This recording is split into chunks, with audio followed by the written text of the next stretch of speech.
I have my dream job. But even dream jobs have not so dreamy parts. That's where ServiceNow's AI specialists come in. They don't just tell you what to do about your busy work, they actually do it. That way your team can focus on what matters. To learn how to put AI to work for people, visit servicenow.com.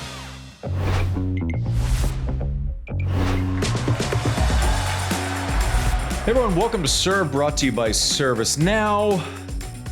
I'm Andy Roddick, my partner in crime, Jon Wertheim. You see what I did there? What'd you do? Thought I rhymed, obviously it wasn't obvious. How'd your day go?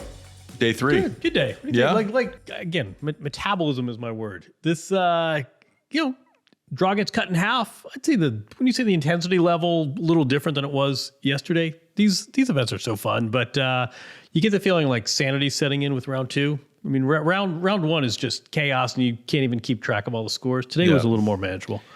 I was pretty happy because I arrived at the venue, and you get out right outside the gate, and sure as shit, I look right across the street, and I see Wertheim with a bunch of cameras and mics. He's obviously doing a hit. Oh.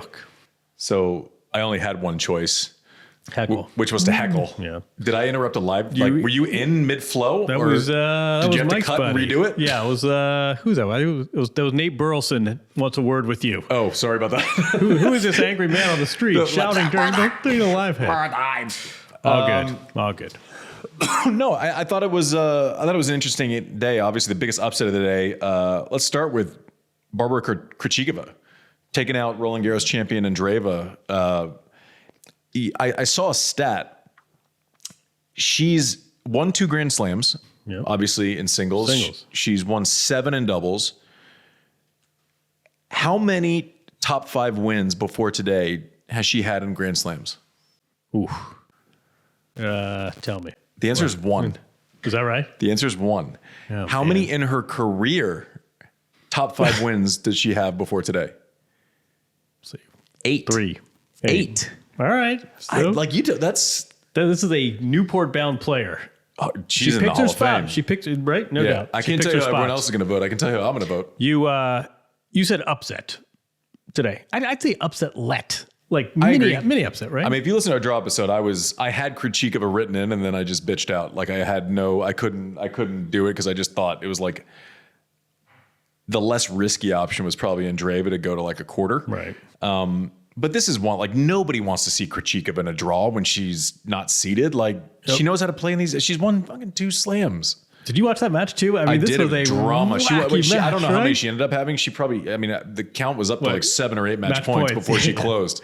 And then she closed with a really strong, she drops her serve and then closed. And there were a lot of weird moments. One of them, I saw this on Twitter. I wish I could say who it was. Apparently, Harry Kane from England scored a goal and everyone's watching on their phone. And like Andreeva, misses a backhand and the whole crowd goes nuts. And she's, what the hell just happened? I just an unforced error. Get it exactly. Son. You and your what do they call it when you score 2 goals? What do they call that? Scoring 2 goals. No, it's got like a hat trick, a brack. Anyway, is that true? And then it's got some weird. No, they're like Harry had a brack. Harry had a brack. Yeah. Someone who's got Google. Get it in the pub, Harry. For fuck's sake, yeah. Yeah, I will say it is fun being over here during the World Cup. Like everything just went dark when England was playing. The Sally Bolton, the head of the All England Club, was saying like, we're not going to show. This is a tennis event. We're going to show tennis on all the public monitors. Yeah. I asked someone. I said, "We're in the locker room. Are you guys watching the World Cup?" Yes, we're watching the World Cup. Of course. Everyone's looking at their phone, so it's fun. It's once every 4 years we can take another sports international competition, but. No, Krejcikova, despite that interruption from Harry Kane. All right. Harry with his... God, I wish I remember the name. What? We got to look that up. It was a Brit. What do you call it? What's the 2-goal equivalent of a hat trick? I just looked it up. It looks like it's called brace. A brace. That's what it is. Yeah. Harry had a brace. I was like, is he okay? Was hurt? Yeah, exactly. Right. He got an MTO. Look out for... Back to tennis. Look out for Barbora Krejčíková. That was a nice win. Andreeva very upset. I don't know if you saw. Did you see her fling the racket at the? And so I want to quit tennis. And then she lost it in the press conference. She's a teenager. We'll give her some grace. But listen, she was. Caroline was on her today about the attitude. And Caroline's right. And I'm always entertained by people throwing rackets. I just like it, kind of like, I'd be pretty hypocritical. I did it, Right. and I find her petulance entertaining. That's probably not the right take. And she flings it, and I kind of was in the green room, so I started laughing. It's like Mute with the Bo Jackson yesterday. This today we got a fling. She's a teenager. Yeah.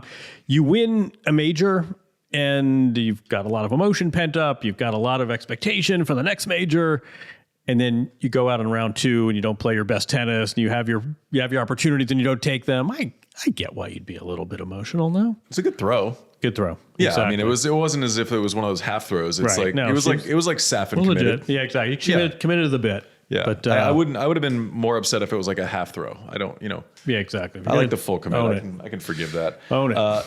Sabalenka gets through. Kessler played well. Like pushed her in the second set. That was actually a tough match. Naomi Osaka rolled. Shout out her daughter. Oh, Shy. Yeah, 3 years old tomorrow. And so here. happy birthday. Little London birthday. Yeah, exactly. Mom, I talked to Naomi about that after the match. She's in town. Daughter doesn't go to the tennis, which probably makes sense. Yeah. Mom has her fashion. She seems like she's in a really good headspace. Yeah, she's playing well. I mean, she's rolled the first 2 rounds. Jess Pegula, your pre-tournament winner, one of the favorites, kind of getting through the paces, couple tough first rounds. I like where she's at. I still think her game is really good on grass. Good for the surface, right? Yeah, I think so. Muhova gets through. Bencic gets through. I'm telling you, that Bencic Coco match, if we get there in the 4th round.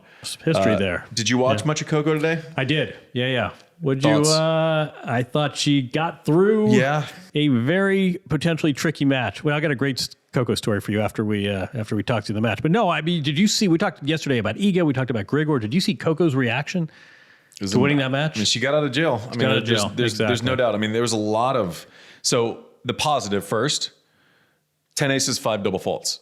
Yep. And she's being more aggressive on her serve, right? So that is a win because those numbers are normally flipped. Yeah. Right. Recent history anyways. I thought she served fantastic. I think she's trying to solve for the extreme grip on grass and having to have space to hit up on the ball. Not as much of an option on a grass court. A lot of slice forehands, a lot of chip returns today. That's an adjustment. I don't know that I hate it. A lot of balls that were hanging in the middle of the court. I feel like she got away with it. I feel like she's, I kind of say, I was saying it during the Tsitsipas match or the Novak match against Tsitsipas on ESPN. Is there something that automatically gets better because of the surface in Tsitsipas's game? I don't know what it is. Serve a little bit, but like defending second serves is worse for him on grass, right? Same with Coco, right? Like the speed and the movement is thwarted because you can slip. You don't get off the mark as fast. You can't switch directions as fast. The forehand doesn't give the space for her to find height and kind of hurt her opponent. Right. The serve is better, but and this isn't something that's like an original opinion. She said it this week as much, but it wasn't great tennis. Sierra got it tight towards the end, but like Coco's elite skill, competing her ass off, winning when she's still searching for something. It's a negative because the form isn't there. I would love it if she won a match 3 and 2. And also, like, it's an impressive skill also. I think the defense might benefit from this. No, I mean, I don't. she's scrambling around and she was down 5-3. Yeah. And then she was down in the super tiebreak, I think 7-3. I mean, you say get out of jail. That's really what it was. But she had some great scrambles. I think she's got, I don't know. You don't think she can cut off angles on this court? No, you don't think she can sort of scooch around and prolong points? I have this thing where it's like movement on grass. There's 2 types of movement, and sometimes they're combined for like uber movement, like a Novak or someone. But there's like speed dynamics, which is like a Monfils, right? And then there's like the footwork dynamics, which like Roger in a sprint, I don't know who he beats, but his footwork is perfect. Right. Those small steps and the kind of flow mechanisms on grass isn't something that I think Coco has completely figured out yet. Right. You say the defense, but is she going to be able to get away with hitting slice forehands without much on them in the middle of the court as the players get better? Right. So what she gets away with today, I don't know that you can automatically project that forward and say that's the recipe. That's what we're gonna. That's the solution. Credit to her because she gets another chance to figure it out. Yeah, I like that I like that she is actually having intent on her serve that is aggressive. Right. She can pump the serve, like has a big arm. She doesn't sometimes because, obviously it's been well documented, her issues with second serves and whatever, but like, I'm just impressed with her because it's like head down, get through it. You can figure out the rest of it tomorrow in practice or at least attempt to. But like champions mentality kind of gets through matches that maybe she shouldn't all the time. So, I think there's a positive there also. On the men's side, FAA rolled. Kaboli gets through, has to play again tomorrow. Medi gets through against Morita. Tommy Paul looks great on grass. Tommy Paul, by the way, he like won the third most matches of anyone on tour this year. And Tommy Paul's going to Turin. Yeah. Tommy Paul has won 30 some odd matches, third most on tour. And he got hurt at the end. Yeah. He's defending very little. Yep. He's looked great. I think he spent like 3 hours and change to win 2 matches. Yep. He's looking very good. Yeah. He was playing right behind me against Muller first round. And it was like, it was like a match you see in juniors, like when someone's just completely out of class and it's 1-1-2. Right. It might not have been that close. Fonseca looks good. I am like salivating for the potential down the road Fonseca Djokovic match. I was going to say we're angling for our second straight major, aren't we? I mean, if listen, all due respect, like Rinderknecht, like friend of the show, comes on. I know he's going to try to give Novak hell. Tennis universe. Yep. What we saw in Paris, project that forward, crossing of the generations, different surface. This one is way more beneficial to Novak, and I'm going to get to Novak in a second because I called his match. I can't wait to see if that happens. Fucsovics gets through against Leonard-Tien. I don't know what. I felt bad for Leonard-Tien. He is not one that, at least in my experience watching him, is prone to like drama. Right. I don't think he is looking to kind of exaggerate anything. I don't know what it was, so I'm not going to play doctor here. He got through in the middle, in that fourth set, at the end of the third set, beginning of the fourth set, couldn't move. I don't know if it was sick. I don't know if it's an injury. I don't know if it was both. But it was one of those ones where you're watching the fourth set, you're like, "Oh, this is over." Right. This is did over. Notice, Michael Chang isn't here for personal reasons, but also did you notice Lerner eating bread? I'm not sure I've ever seen that at a tennis match. Eating bread during a changeover. Which makes you think it's like his stomach or something. I mean, listen, you hope long term after that. Unfortunate, whatever it is today, you kind of hope long term that it's being sick. That doesn't require, a rehab stint. But I'm glad you mentioned Michael Chang. I think he's with his father, who may not be doing well. So at least is the rumor, and it's been talked about on air. So I'm not breaking any news. But thoughts are with him, and hope he's back on tour. We wish health for his father, and thinking of them. Frances Tiafoe got through. Match suspended. Interesting scenario, and it like caused me stress watching it yesterday. Like he wins the first 2 sets. Gets broken, suspension immediately. So you're sitting with that overnight. You realize you've just lost your rest day. Comes out, finishes the match today against Atman. After Roland Garros, we know what happened there against Arnaldi, up 2 breaks in the 4th set, lets it go, loses in 5. Like a little bit of a chip, like loses serve to lose the 3rd set before the sun goes down yesterday, has to walk off. Right. Serving it out today, like a chippy deuce ad, but did well, is playing great. He's great. I mean, so I talked to him after the match, and he was saying, he had this match, and Roland Garros did not go well in retrospect. I mean, that was a winnable match. Disappointment. Goes to Halle, wins probably the biggest title of his career. He was saying, like, he's playing this match against Felix, could have gone either way. He gets through it, and all of a sudden he catches a gear, and now he's won whatever it is. He's I think 6-7 matches in a row. His 30th match, July 1st, and he's won 30 matches so far this year, and suddenly he looks like he's in a really nice position. Didn't seem remotely phased. He's losing the off day. All right, he'll be okay. Helps that I played 38 minutes on court today, but like... Yeah, exactly. Yeah. But like, and it's not dissimilar to Tommy Paul. The level of professionalism for these guys is now in their mid to late 20s. It really makes a difference. And all of a sudden, Frances looks like a player to really keep an eye on. He could make a deep run here. Yeah. I mean, that Oh, shit, I didn't tell you my Coco story. All right, let's keep going. I'll save it for the end. Well, fuck, now I want to hear it. We're interrupting the men. Man, it's going to really pay off now. They can wait. Ladies first. Let's go. All right, so Coco, 3-set win relieved to get through, good spirits, comes to Tennis Channel. We chit-chat. She's lovely. Great interview. We got to get her on the show. Yeah. And then someone from the social media team says, oh, we're doing a fake dating. I don't remember there was a conceit. Where are you from? Delray, Florida, blah, blah, blah. What's your secret talent? She says, I don't really have. Well, actually, I can, you know what? I can walk on my hands. What? That's interesting. And then Coco says, you want me to do it? Yeah. And I'm thinking, part of me thinking, hell yeah. And the other part of me is thinking, if she falls. Yeah, exactly. Former U.S. Open champion had to withdraw from Wimbledon. Did she walk on her hands? I'm sitting there and I'm like, all of a sudden I would turn over and she's as far away from me as I am from you right now. And there goes Coco walking across the Tennis Channel studio.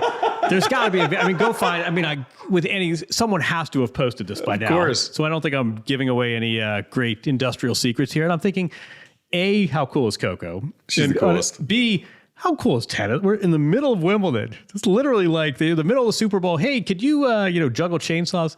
Look, Coco Gauff, contender to win the title, is next to me walking on her hand, her shirt. I'm thinking like, this is why this sport is so wacky awesome. But my highlight of the day had nothing to do with forehands and backhands. It was watching Coco walk across the studio on her hands. That's amazing. Like tomorrow, what's going to happen? Like, is Sinner going to make me a balloon animal clown? Yeah, exactly. That would be fantastic. It'd be amazing. This is like the perfect distillation of wacky tennis and why we love it. It's anyway, so good. All right. I love that. What else we got? Jensen Brooksby gets through. Good. Straight sets. Yeah, he didn't walk on his hands, but he did win 6 straight sets. Coco didn't do that this tournament so far. Coco doesn't have to play Jannik Sinner next either. Yeah, Brooksby got to play Jannik Sinner. That's gonna be tough. Davidovich Fokina rolling actually. Like, keep an eye on him. Broke the streak. No longer the best player not to have won a tour title on tour. Yeah, currently. we got up that. You know who that is now. Yeah. Oh, that's a good thought. All right. Well, maybe for file tomorrow's show. Yeah, exactly. Yeah. Do a little research. Davidovich Fokina through. Nakashima Struff suspended at 2 sets all. Those guys both know how to play on grass. I did 2 matches today. 2 matches, and then did studio work in between. That's why you've all right. That's why. Well, I will say, I will, one of the, before we get to Sinner Novak, because I did both those matches, so I have thoughts on both of them. Wimbledon is nice. It's nice to walk home, actually have a real dinner, glass of wine, all in the home that I found on Airbnb. You see that? See what we did. But in all seriousness, it is fantastic. My family's here with me. My wife's here with me. It's like a sense of normalcy after the chaos. It's fantastic. Just come back, wind down. At the hotel. Wind down. Wine. See? E or D? You know what? I can say we're off by a letter. Wind down. Novak had the best dad joke. It was so good of the day. Yes, explain that while I get drunk. Yeah, this is one to check out on the interwebs if you haven't seen it. Yep. This was great stuff. Where he had we're talking about the same for those thing, right? listening. This is me. Oh, nice. Okay, sorry. Go ahead as you were. It's good. What are we drinking, by the way? It's the color red. Okay. It's grapey, as they once said on The Bachelor. So Novak has summons a. You saw this, right? Summons a ball kid. Did you see this? God, what was it? It was fabric, or he had tape or something on his shoulder, and there was you explained there was I don't know if it was a ball girl, court attendant. Yeah. Someone asked him to he asked her to cut it off, and then he pretends as though she got your, so she's cutting it off, and he flinches like she cut him, and this lady was mortified. She's like, oh, and he goes, no, I'm just kidding. It was he completely sold it. It was a great moment. Like Uncle Sheldon, don't do such a like that. Oh, Frank, yeah, exactly. So good. You and your shenanigans. Yeah, he got her nose too. He delivered it well. He cooked her. Yeah, exactly. That was right. That's a dad of 2 right there. That was, we could appreciate that. That was fantastic. You want to talk about his tennis? I do. I actually really want to talk about his tennis. Seeing him up close in the bunker, serve is unbelievable. The ball striking is unbelievable. He is in this thing with a very real chance. Yep. Today was important on a number of levels. 1, you win. Drive for 25, still alive. Time on court, hour and a half, maybe a little bit more. There was no part of his game that didn't look locked in today. And I know it's a good matchup. There's not much Tsitsipas can do. He likes to have more time. He likes to create more height. All of these things that grass doesn't lend itself to. I mean, I said in the green room, I said, I think this is a runaway train of a matchup right now. He's won 11 straight, so now he's won 12 straight against Steph. But, I mean, just vintage performance, cooking second serve returns, moving the ball around, got into those rallies where it was back into back end and just started unloading into that corner. Like as much pace as I've seen him injecting into the ball in a while. I was blown away by the quality with which he was striking the ball today. Tell our friends what you mean when you say bunker. The bunker is where you call the matches for ESPN, BBC, and it's literally court level. So when Novak is looking up at his box and yelling at someone, he is yelling right over. If you see the glass panels right before the player's box, that's where the commentary boxes are. So I was in there. It's like a legendary place to be. It's a tiny little room. But Novak was phenomenal start to finish. That's great. He is in this thing. Called Sinner also. You ready for this? So during the match, last year, and I harped on this, so people who watch the match are now sick of me saying this. Last year, through the first 2 rounds, on his forehand side, Jannik Sinner had 14 unforced errors, right? 14. Wait. 14 unforced errors last year in the first 2 rounds of Wimbledon. He had 14 unforced errors. This year, through 2 rounds on the forehand side, has 43 unforced errors. All right. I was going to say that first set against Kuzmanovic probably had 14. He had 14 unforced errors. No, not total unforced errors, on one side. Yeah, exactly. Wow. It's all significant. Right. And someone asked him in press, like, how's the forehand? He's like, it's not great. He told Caroline Wozniacki, apparently, casually, she was like, hey, how's it going? He's like, my forehand's not very good right now. I'm like, okay, well, I would have lied to her. I would have probably lied to her about that. Searching for a little something, serve bailed him out a little bit. Borges played pretty well, serve for the second set, and kind of just got tight. I don't know if there's any way around it. I think Jannik is still searching a little bit. Against Brooksby, he's going to be able to hit a bunch of balls. Jensen's going to have to play drop shots, switch directions. He can't get kind of straight ahead with him. But I Novak looked way sharper today than Jannik. So first of all, what do you attribute that to? I mean, if it's heat and everyone's serve goes off from time to time, for a forehand to break down that you were it was crushing. Weird, but it was weird because it was like he was missing some and he would miss it wildly and then it would be great again. The thing that's actually impressive, because people will harp on a negative. The thing that I'm always impressed with is when presented with a negative, what is the superpower? Most of us would lay off, start kind of guiding the forehand. Exactly. This guy, it's like Steph Curry shooting. He knows he's going to make the next one. Right.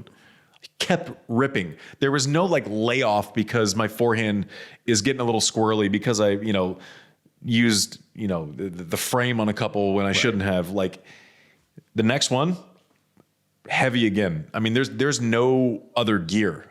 The guy puts more pace into the ball more consistently than maybe anyone I've seen.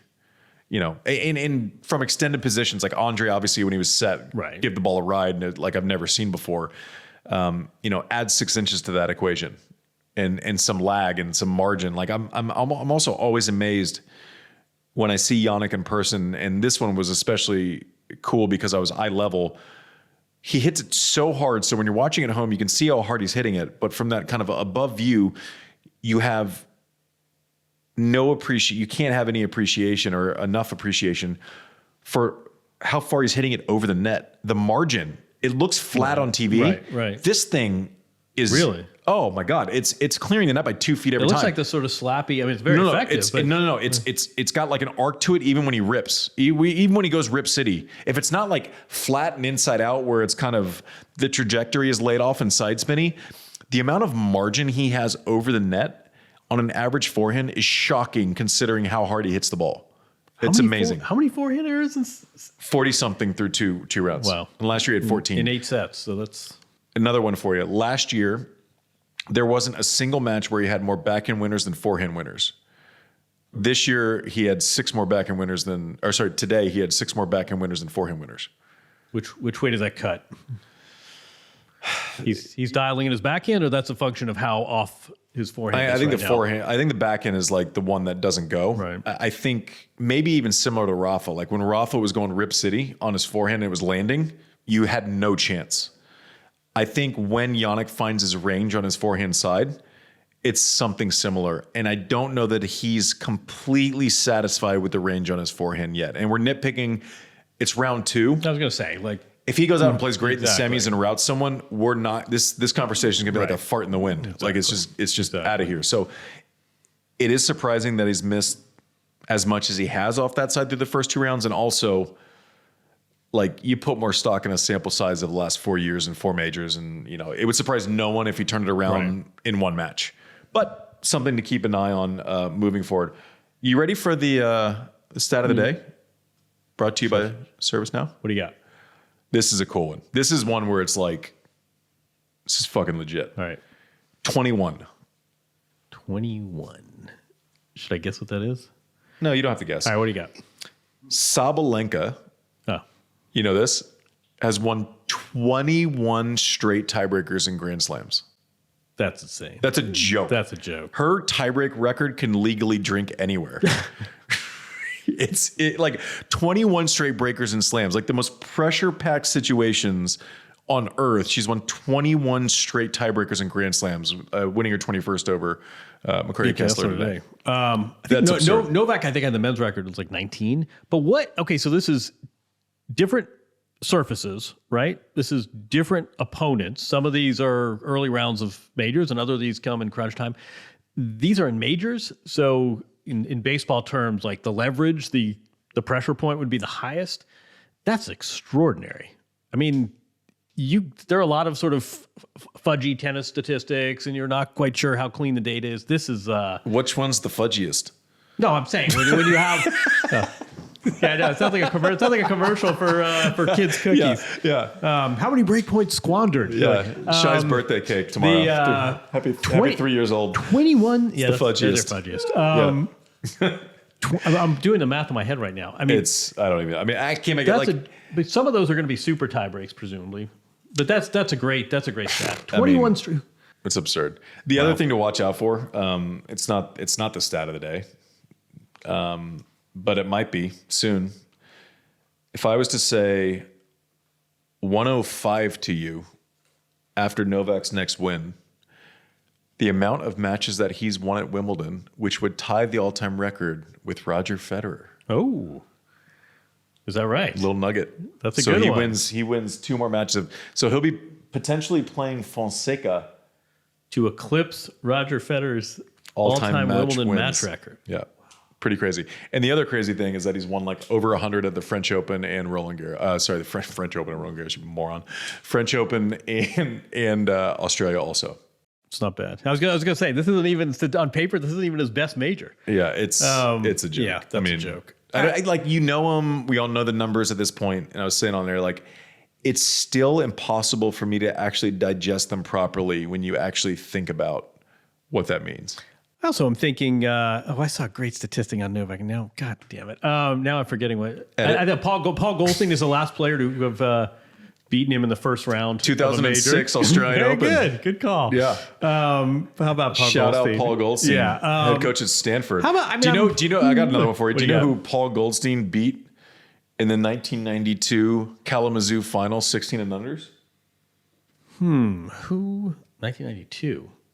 He beat John Roddick in the final of Kalamazoo. Is that right? Juniors. Oh, man. To snatch a junior title away from the Roddick family, that fucking prick. Were you there? Yeah, I was there. Yeah. I'm just kidding. I love it. Like, obviously, anyone who knows Paul Goldstein knows he's like the nicest person ever. Like, obviously, you're not a fucking prick. You're the best. And he still got the record. Yeah. No. I was thinking too. I mean, Novak, we're not even talking about 39, that number, which happens to be his chronological age. I mean, if you would watch this match and you didn't know anything, you'd say like, oh, this is peak Novak Djokovic. He's beating Tsitsipas, and now he's going to move on. His movement at this age, when he's not the fastest he's ever been, his movement translates better on grass than any other surface. Where footwork matters, where nuance matters, where it's not just pure physicality. Like he's in this thing. I'm just telling you right now. Message sent. He is cleaning the ball, and it's week 2. Did himself a huge favor. Time on court in the first week is going to be a massive thing for him. He did himself a real favor today, and had the best dad joke of all time. Great dad prank. That one Perfect. plays well at the slumber party. Perfect execution. Great day for Novak. Yeah. I wonder if he found his home on Airbnb. I bet he did. He probably did. Sorry, that was shameless. This is Serve, brought to you by ServiceNow. Again. We'll see you tomorrow. I have my dream job, but even dream jobs have not so dreamy parts. That's where ServiceNow's AI specialists come in. They don't just tell you what to do about your busy work, they actually do it. That way your team can focus on what matters. To learn how to put AI to work for people, visit servicenow.com.